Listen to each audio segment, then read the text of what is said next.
안녕하세요. 한국경제신문 경제부 강경민 기자입니다. 오늘 세종 스튜디오에서 구독자님들에게 설명드릴 주제는 9월 고용 동향입니다. 통계청이 오늘 아침에 9월 고용 동향을 발표했는데요. 바로 자료 들어가 보실게요. 제가 고용 동향에 대해서 설명드릴 때 사실 물가라든지 산업활동 동향을 제가 바로 숫자에 대해 설명을 드리잖아요. 근데 항상 고용 동향에 대해 설명을 드리면 제가 개념부터 좀 먼저 설명을 드리잖아요. 이번에도 개념부터 좀 설명을 드리겠습니다. 왜냐면 이 고용 동향은 고용률이라든지 실업률이라든지 그리고 이제 경제활동인구, 비경제활동 인구 개념을 알아야지만 사실 숫자를 파악할 수 있어요. 한 번만 제가 또 이번 시간에 좀 복습을 좀 설명을 드릴게요. 표를 보시면은 잘 나와 있는데 일단 15세 이상 인구입니다. 이 15세 이상 인구는 국제적으로 통용된 기준인데 ILO 국제노동기구에서 정하는데 이 만 15세 이상만 이제 근로를 할 수 있게 돼 있어요. 근데 이 15세 이상 인구에서 군인이나 재소자는 빠집니다. 만 15세 이상 인구에서. 근데 이제 만 15세 이상 인구는 어떻게 나뉘냐? 경제활동 인구와 비경제활동 인구로 나뉩니다. 그리고 다시 경제활동 인구는 취업자와 실업자로 나뉩니다. 요약하자면은 이 대한민국에 있는 만 15세 이상 인구, 군인은 재소자 제외한 겁니다. 이들은 취업자이거나 실업자이거나 비경제활동 인구라는 거예요. 그리고 여기서 한 가지 더. 이게 참 여러분들 헷갈리시는 표현인데 이 고용률이라는 게 있고 실업률이라는 게 개념이 있는데 이게 말은 쉬워요. 근데 말은 쉬운데 이게 좀 개념을 이해해 주셨으면 좋겠는데 분모가 다르다고 제가 여러 번 말씀을 드렸잖아요. 일단 이 9월 기준으로 고용률이 63.3%입니다. 그럼 이렇게 생각할 수 있겠네요. 고용률이 63.3%이기 때문에 나머지 36.7%가 실업률 아니냐? 아닙니다. 분모가 다르기 때문이에요. 일단 취업자, 실업자는 아실 거예요. 바로 이제 취업 상태에 있는 사람, 실업 상태에 있는 사람. 그렇다면 이제 비경제활동 인구가 뭐냐에 대해서 좀 궁금해하시는 분들이 있는데 비경제활동 인구란 건 이제 만 15세 이상 인구지만 일할 능력이 없거나 일할 의지가 없는 사람들. 예를 들면 이제 육아, 다 주부들이 있겠죠. 재학수강 학생들 얘기하는 겁니다. 그리고 또 말 그대로 이제 쉬었음, 말 그대로 그냥 쉰 사람들을 얘기하는데 이 그냥 쉰 사람들이 약간 이 고용 지표에서 착시 효과를 불러일으키는 경우가 있어요. 이 쉬었음에 대해서는 제가 좀 말미에 좀 설명을 드리겠습니다. 제가 고용률과 실업률이 분모가 다르다고 말씀을 드렸잖아요. 고용률의 분모는 15세 이상 인구입니다. 실업률은 경제활동 인구예요. 그렇기 때문에 고용률의 반대 개념이 실업률이 아닌 거예요. 분모가 다르기 때문에 서로 기준이 다른 겁니다. 그리고 실업자, 사실 이게 취업자는 말 그대로 취업 상태에 있는 사람인데 실업자의 개념도 한 번은 좀 복습을 해봐야 될 것 같아요. 실업자는 매월 15일이 있는 일주일 동안 수입 목적으로 일을 하지 않았고 이 세 가지를 공통적으로 충족을 해야지만 실업자가 되는 겁니다. 수입 목적으로 일을 하지 않았고, 두 번째, 일이 주어지면 즉시 일을 할 수 있고, 지난 4주간 적극적인 구직 활동을 한 경우에 실업자로 분류가 되는 겁니다. 제가 지난달에도 한번 퀴즈를 통해서 좀 설명을 드렸는데 똑같은 퀴즈입니다. 똑같은 개념인데 혹시 못 보신 분들을 위해서 제가 한 번만 더 설명을 드리겠습니다. 학생 같은 경우에서 이제 비경제활동 인구로 생각을 하실 수 있는데 학생이더라도 시험 응시라든지 입사원서 제출은 적극적 구직 활동으로 분류가 돼요. 그리고 당장 취업이 가능하면 실업자입니다. 그런데 학생이 이런 적극적 구직 활동을 안 했어요. 비경제활동 인구로 분류가 되는 겁니다. 좀 어려운, 제가 지난달에도 나왔던 퀴즈인데 한 번만 더 말씀드릴게요. 그럼 학생입니다. 아르바이트를 합니다. 입사 원서도 냅니다. 취업자일까요? 실업자일까요? 비경제활동 인구일까요? 일단 학생이면 비경제활동 인구로 분류가 될 수 있고, 아르바이트를 하면은 일주일에 1시간 이상 일을 했을 경우 취업자, 입사 원서는 당장 취업 가능하면 실업자, 이렇게 분류가 될 수 있는데 비경제활동 인구이면서 취업자이면서 실업자인 경우는 없어요. 만 15세 이상 인구는 한화의 성질만을 가질 수 있습니다. 그게 무슨 말이냐면 한화의 상태에만 배타적으로 기록되는 우선성 규칙이 적용된다는 거예요. 만 15세 이상 인구는 그렇기 때문에 취업자이면서 실업자이면서 비경제활동 인구일 수가 없어요. 누구든지 취업자이거나 실업자이거나 비경제활동 인구인 겁니다. 근데 이제 취업자, 실업자, 비경제활동 인구 순으로 분류가 돼요. 그렇기 때문에 앞서 말한 아르바이트를 하면서 입사 원서를 내고 이거 경우에도 취업자로 분류가 되는 겁니다. 일단 지금까지 고용동향 관련 개념에 대해서 좀 설명을 드렸고요. 바로 9월 고용동향에 대해서 말씀을 드리겠습니다. 일단 고용률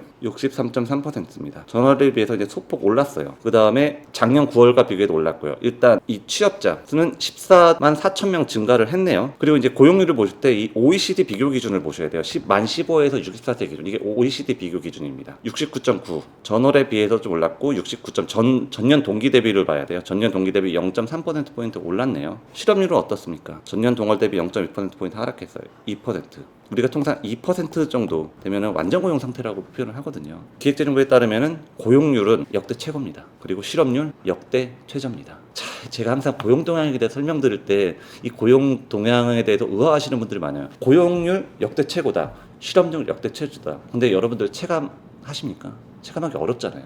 보통 이 고용률 그리고 실업률 이거를 경기 후행 지표라고 해요. 경기 후행. 무슨 말이냐? 그동안의 경기 상황에 따른 결과물인 거예요. 고용률이랑 실업률은. 그렇다면은 만약 고용률이 정말 역대 최고고 실업률이 역대 최저다. 그러면 지금까지 경기 상황이 엄청 좋았어야 되는데 아니잖아요. 그렇기 때문에 이제 우리나라 고용동향 통계를 못 믿겠다, 조작 아니냐 이렇게 말씀하시는 좀 음모론도 있는데 그건 절대 아닙니다. 이 고용률과 실업률 이 개념은 제가 말씀드렸죠. ILO에서 국제적으로 통용되는 기준에 따른 거예요. 이 실업자 기준, 일주일에 1시간 이상 근무한다. 이것도 모두 다 ILO 국제 기준에 따라 맞춘 겁니다. 우리나라만 튀거나 그런 통계가 아닙니다. 하지만 문제는 이제 착시 효과라는 게 나타나요, 사실은. 좀 자세하게 말씀을 드릴게요. 연령 계층별 실업자 및 고용률인데 제가 이 빨간색으로 표시한 걸 좀 보겠습니다. 15세, 29세 이제 청년층이거든요. 청년층은 일단은 전체 고용률에 비해서 많이 낮아요, 사실은. 45%입니다. 그러니까 이제 학생도 있겠고 취업 준비생도 있기 때문에 이제 그런 건데 이 15세 이상 인구 취업자가 제가 전체적으로 봤을 때 이제 14만 4천 명이 증가를 했다. 전년 동월 대비 말씀을 드렸잖아요. 그런데 청년층은 많이 줄었어요. 16만 8천 명이 오히려 줄었어요. 전체 취업자 수는 14만 4천 명이 증가를 했는데 청년층의 취업자 수는 줄어든 겁니다.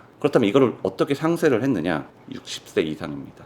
이게 1000단위거든요. 27만 2천 명이 늘었어요. 60세 이상 인구에서. 제가 이 취업시간표에 대해서 좀 설명을 드릴 텐데 정규직과 비정규직을 포함한 임금 근로자의 주당 평균 취업시간이에요. 통상 이 36시간을 전일제와 시간제를 나누는 기준입니다. 보시면은 주당 38시간이 넘었었는데 10년 전에는 지금은 어떻게 됐나요? 33시간까지 내려왔죠. 무슨 뜻일까요? 일단 근로시간 형태가 과거 비교해서 많이 바뀌고 있어요. 우리 흔히 이제 보통 일을 한다, 취업을 했다 이렇게 생각하시면 특정 직장에 다니면서 이제 오랫동안 뭐 일을 하는 그런 분들만 생각하시는데 아니면 파트타임이라든지 이런 취업 형태가 지금 10년 전과 비해서 많이 바뀌고 있는 거예요. 그리고 한 가지 더, 지금 60세 이상이 많이 늘어났다고 했잖아요. 모든 경우가 그렇지는 않지만 60세 이상, 그러니까 이제 우리가 양질의 일자리라 그러죠. 안정되고 고정적인 양질의 일자리가 사실 60세 이상에서 많지가 않아요. 이제 우리가 노인 일자리라는 표현을 쓰는데 노인 일자리는 정부가 제공하는 일자리입니다. 단기간 주로 단시간이고요. 연간 한 100만 개 정도 돼요. 그렇기 때문에 임금 근로자 주당 평균 취업 시간이 계속해서 낮아지고 있는 거예요.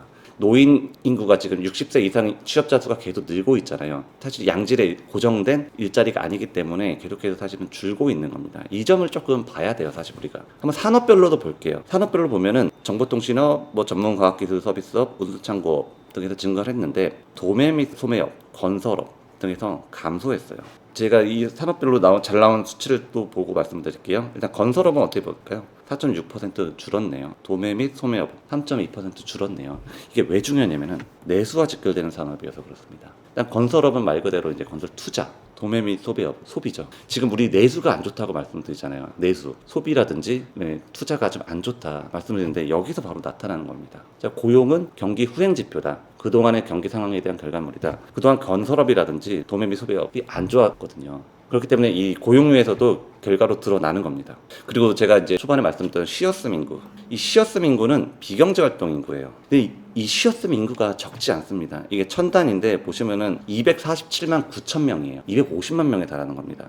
이 250만 명 같은 경우에서는 말 그대로 뭐 육아라든지 가사라든지 연로라든지 그게 아니라 그냥 쉬었다는 겁니다. 일단 통계청이 오늘 발표한 9월 고용 동향에 대해서 주무부처인 기획재정부가 이런 평가를 내놨어요. 고용률 역대 최고 등 주요 고용 지표는 양호한 모습이다. 하지만 취약 부분의 어려움이 지속되고 있다. 지금 제가 양질의 일자리가 부족하다 이렇게 말씀을 드렸잖아요. 그리고 건설업이라든지 도소매업이라든지 이런 데가 부진하다. 정부도 정확하게 인지하고 있습니다. 그다음에 건설 근로자, 청년 등의 어려움이 지속되고 있다. 이렇게 표현을 했거든요. 일단 제가 항상 고용 지표에 대해서 설명을 드릴 때마다 참이 고용 호황이다라는 표현은 제가 절대로 쓰지 않거든요. 겉으로 드러나는 숫자는 정말 역대 최고고 고용률 역대 최고고 실업률 역대 최저일지 모르겠지만 사실은 분명한 착시 효과가 있습니다. 사실 이 고용은 단시간 해결될 수는 없는 문제예요. 사실은 이게 구조적인 문제인데 정말 경기 상황이 좋아져서 이 고용률이 정말로 정말 체감할 수 있을 정도 높아지려면 뭐가 되냐면은 청년들을 위한 양질의 일자리가 많아져야 되고요.